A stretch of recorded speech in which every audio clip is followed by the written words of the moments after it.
3.000 personas aplaudiendo de pie en Carnegie Hall. 70 millones de dólares en el banco. Un globo de oro en Hollywood.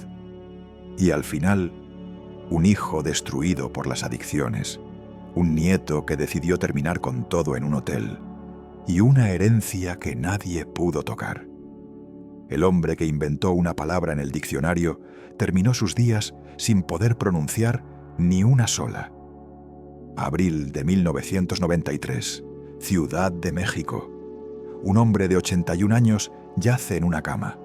Sus labios, que habían pronunciado las frases más famosas del cine mexicano, ahora solo emiten silencio. En 48 horas dejará de existir.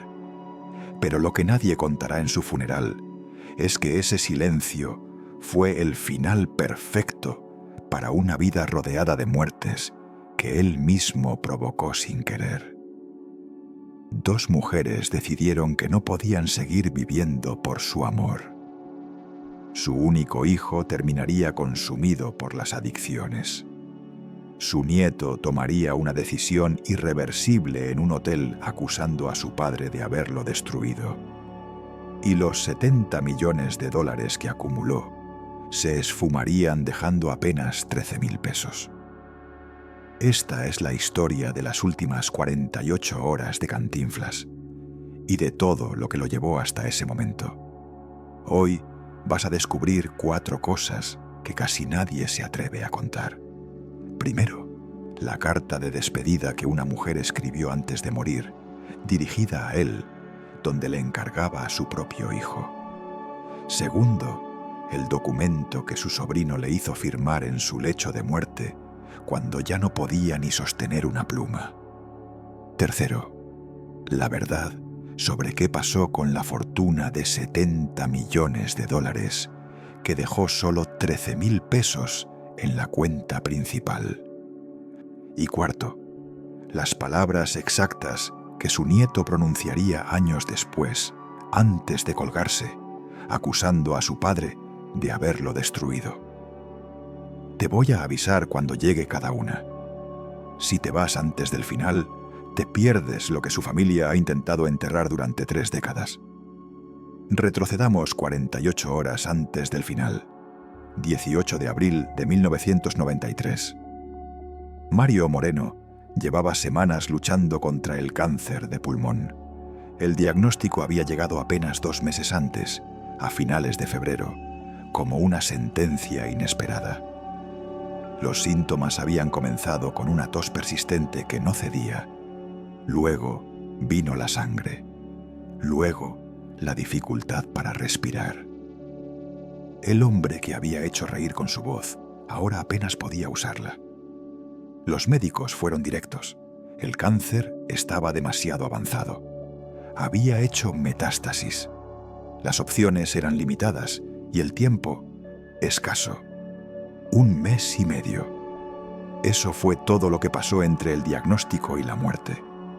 1 mes y medio para despedirse de una vida de 81 años. Lo habían trasladado a Estados Unidos buscando mejores tratamientos. La esperanza era que la medicina americana pudiera lograr lo que la mexicana no. Las quimioterapias eran brutales. Un día parecía mejorar. Al siguiente no podía levantarse de la cama.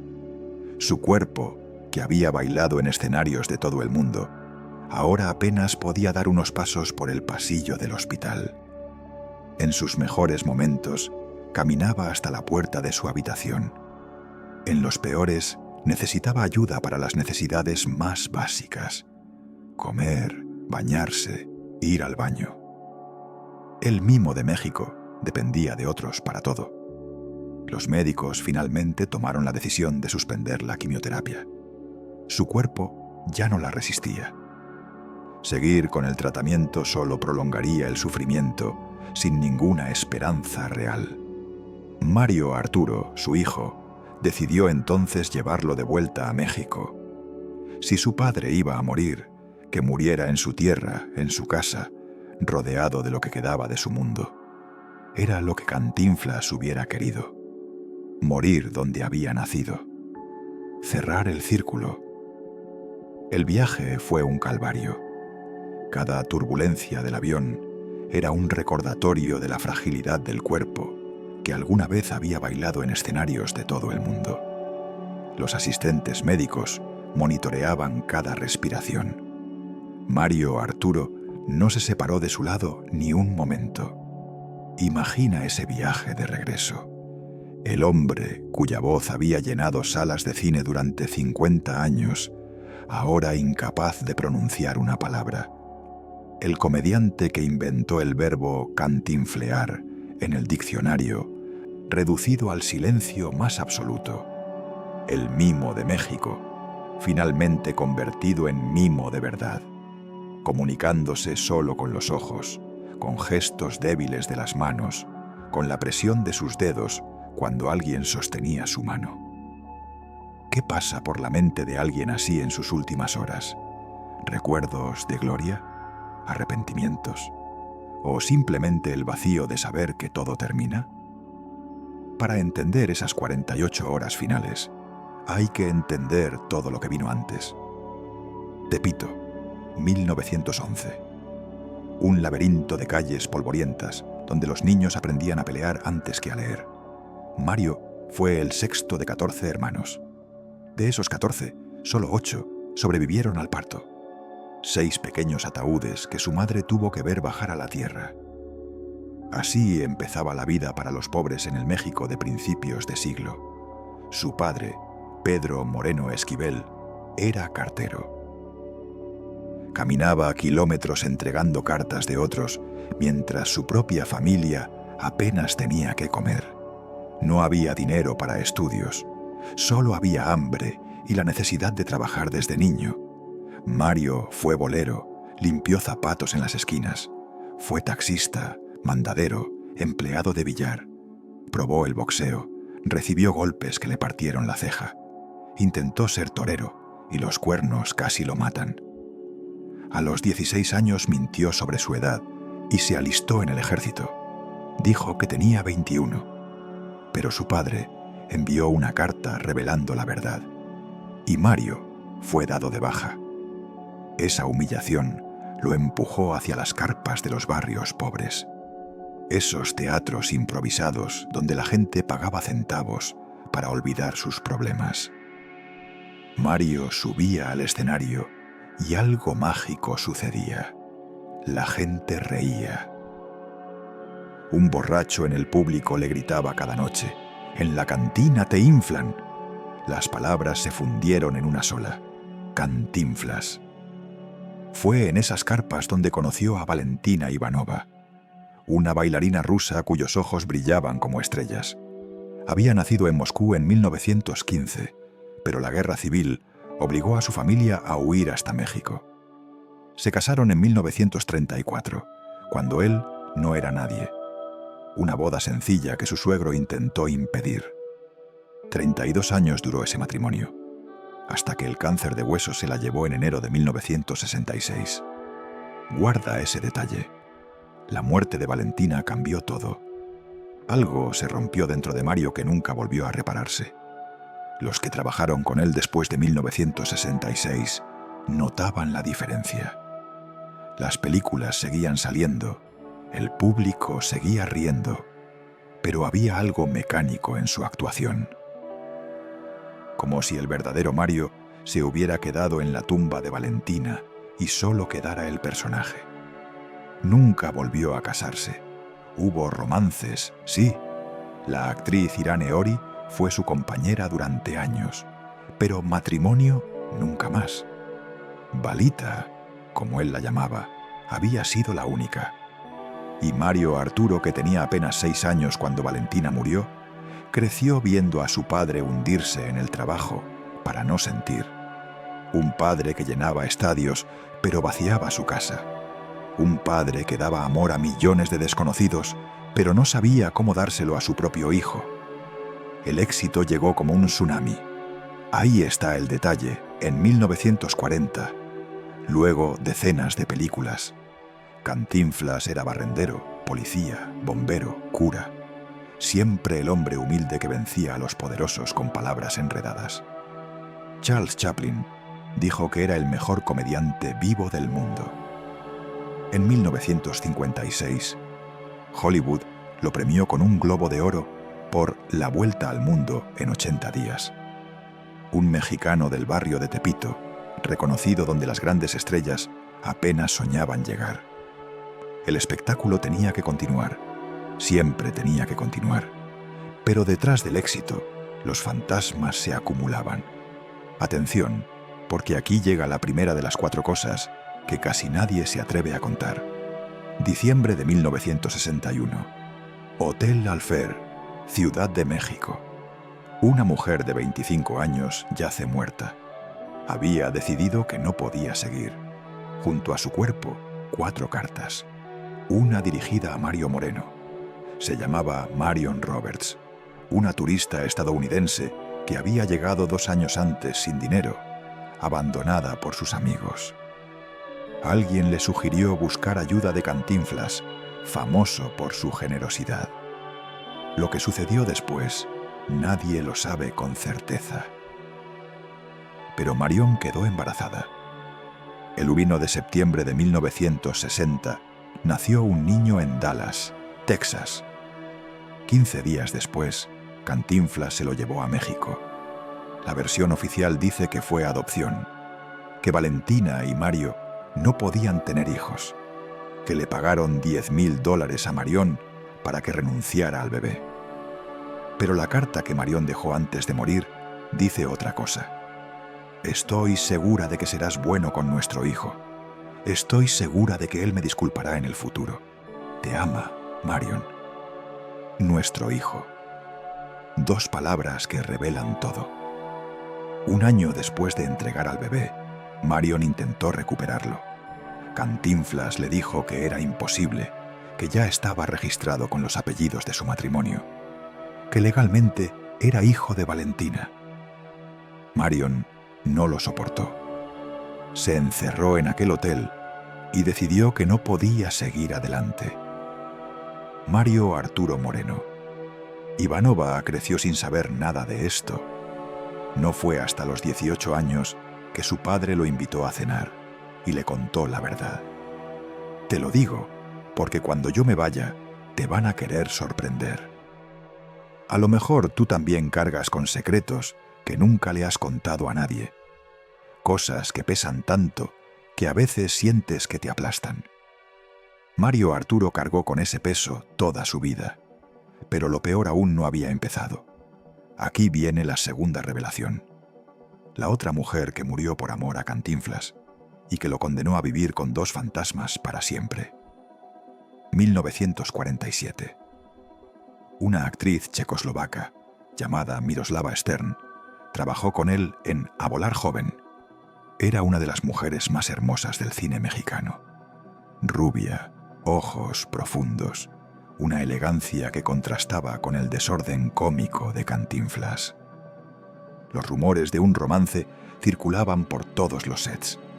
Ernesto Alonso, amigo cercano de Miroslava, lo confirmaría décadas después. Ella estaba perdidamente enamorada de Mario Moreno. Y él jugó con esos sentimientos durante 7 años. 7 años prometiéndole que dejaría a Valentina. 7 años haciéndole creer que tenían un futuro juntos. 7 años de mentiras. Hasta que en 1955, Cantinflas le envió una carta definitiva. El periodista Jacobo Zabludovsky aseguró haberla visto. Jamás dejaré a Valentina. No te hagas ilusiones. Conozco al que le llevó la carta, declaró Zabludovsky. Al día siguiente la encontraron muerta. 9 de marzo de 1955. Miroslava fue hallada sin vida en su habitación. Había tomado una decisión irreversible. En una mano sostenía una fotografía. En la otra, 3 cartas de despedida. Una de ellas decía: «Papá, perdóname y olvida. No puedo seguir. No tengo valor». Tenía 29 años. Toda una carrera por delante. Todo destruido por un hombre que no tuvo el valor de decirle la verdad a tiempo. El espectáculo tenía que continuar. Y Cantinflas siguió filmando películas mientras 2 mujeres yacían en sus tumbas por su causa. ¿Sabía Mario Moreno, en esas últimas 48 horas de abril de 1993, que sus decisiones habían costado 2 vidas? ¿Pensó en Marion y en Miroslava mientras su propio cuerpo se apagaba? Nadie lo sabe, pero el silencio de sus últimas horas fue quizás el único castigo que recibió. Ahora volvamos a abril de 1993, a esas últimas 48 horas, 19 de abril, un día antes del final. Mario Moreno está en su casa de Ciudad de México. Ha regresado de Estados Unidos para morir en su tierra. Su hijo, Mario Arturo, está con él. También su sobrino, Eduardo Moreno Laparade. Aquí viene la segunda revelación, el documento que cambiaría todo y que dividiría a la familia para siempre. Según Eduardo, en los primeros días de marzo, cuando Cantinflas todavía estaba consciente, llamó a su abogado y firmó una cesión de derechos. 34 películas pasaban a manos de su sobrino, la mayor parte de su legado cinematográfico. Según Mario Arturo, eso es mentira. Su padre ya no podía sostener una pluma, ya no reconocía a nadie. Acusa a Eduardo de haber falsificado la firma, aprovechando que Cantinflas estaba en su lecho de muerte. La notaria que certificó el documento, Melby Reina, confesaría después que ella no fue testigo de que Cantinflas firmara, que Eduardo la presionó con el argumento de que tenía que tomar un avión y necesitaba el papel listo. ¿Qué pasó realmente en esa habitación? Solo los que estuvieron ahí lo saben, y cada uno cuenta una versión diferente. Lo que es innegable es que padre e hijo, Mario y Mario Arturo, pasaron juntos esas últimas horas, pero la relación entre ellos nunca había sido fácil. Después de la muerte de Valentina en 1966, Cantinflas se volcó en el trabajo. Las películas seguían, pero algo había cambiado. Los que lo conocían decían que una parte de él murió con su esposa. Mario Arturo, que tenía apenas 6 años cuando Valentina falleció, creció con un padre ausente. Un padre que llenaba estadios pero no llenaba su casa. Un padre que hacía reír a millones pero rara vez reía con él. Quizá tú también conoces esa sensación. Tener a alguien cerca físicamente, pero sentirlo a kilómetros de distancia. Compartir apellido, pero no vida. Mario Arturo buscó llenar ese vacío de la peor manera posible. 20 de abril de 1993, el último día. El sol sale sobre Ciudad de México como cualquier otro día. Pero en la casa de Mario Moreno, el tiempo se ha detenido. Lleva horas sin abrir los ojos. Su respiración es cada vez más superficial, más espaciada. Los médicos que lo atienden saben que el final está cerca. Ya no hay nada que hacer más que esperar. Mario Arturo permanece junto a la cama. Mira a su padre y ve a un extraño. El hombre que está ahí, con los ojos hundidos y la piel grisácea, no se parece en nada al gigante que llenaba pantallas. La enfermedad se lo había llevado mucho antes de que el corazón dejara de latir. ¿De qué hablan un padre y un hijo cuando saben que es la última vez? ¿Qué palabras quedan cuando ya no hay tiempo para explicaciones ni perdones? Mario Arturo diría después que su padre murió en paz, que estaba consciente de que el final llegaba, que tenía la conciencia tranquila. Pero la paz es difícil de encontrar cuando hay tantos fantasmas rondando. A las 9:25 de la noche, el corazón de Mario Moreno se detiene.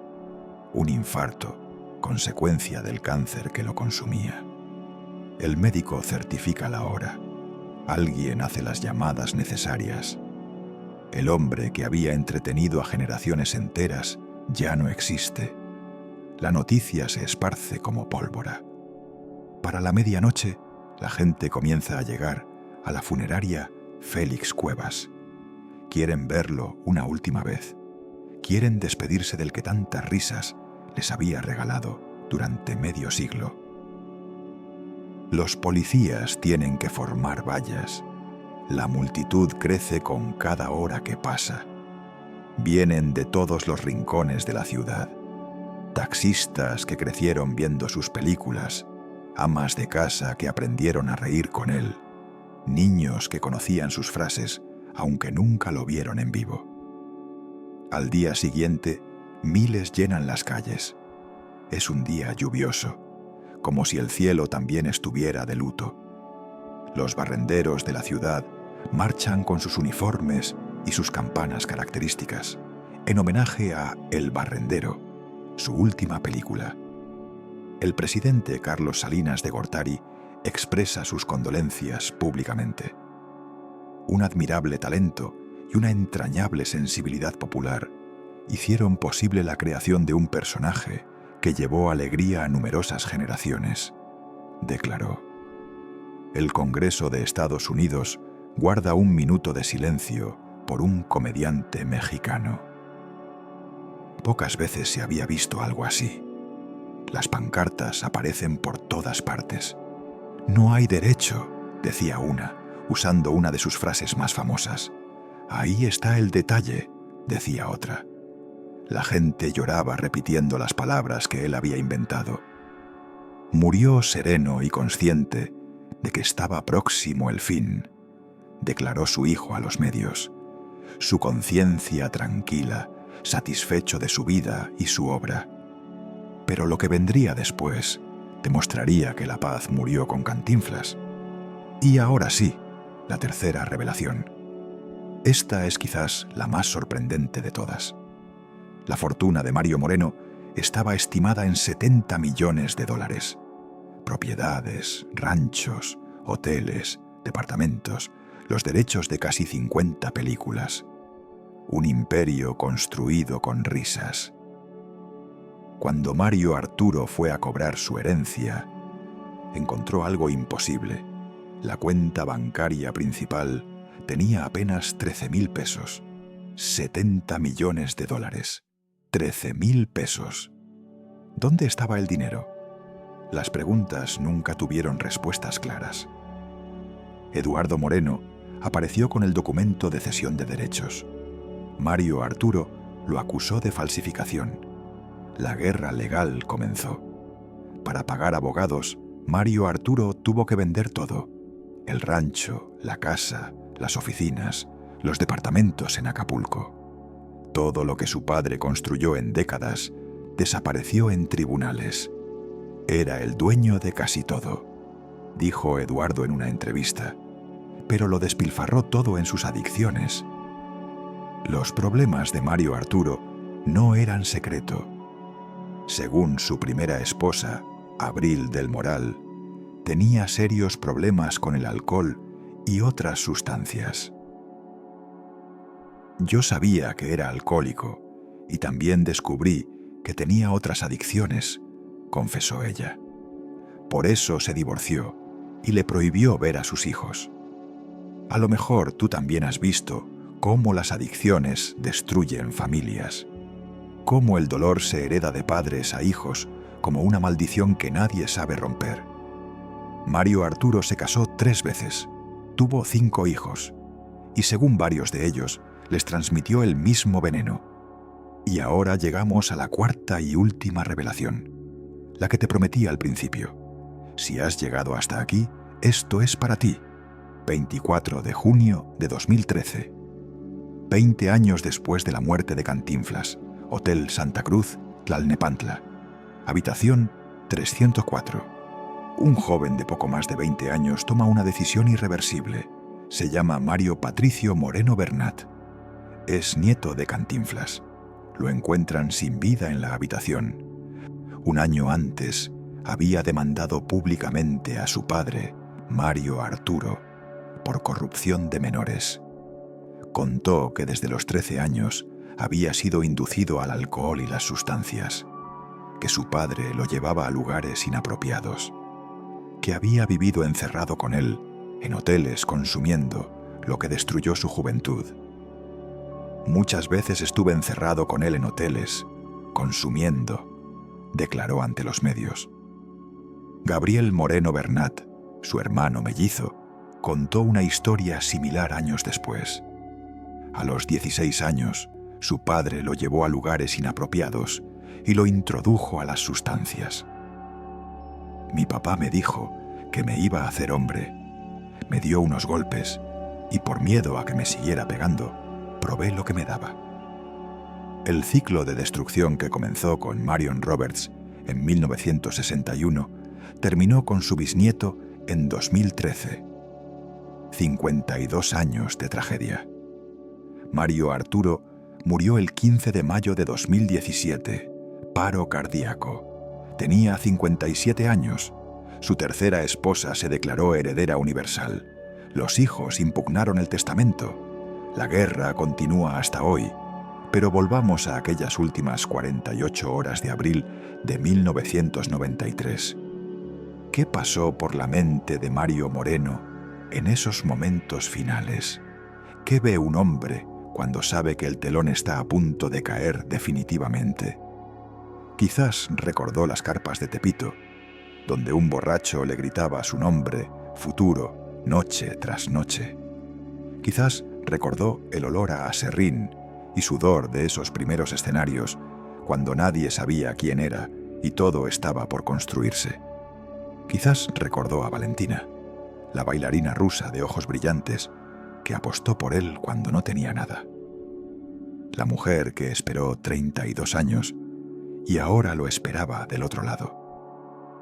Quizás recordó a Marion, la joven estadounidense que no pudo seguir adelante cuando él le arrebató a su hijo, la carta que ella dejó, las palabras que nunca pudo responder, o a Miroslava, la actriz de ojos tristes que no pudo seguir viviendo al día siguiente de recibir su rechazo. Otra carta, otro silencio.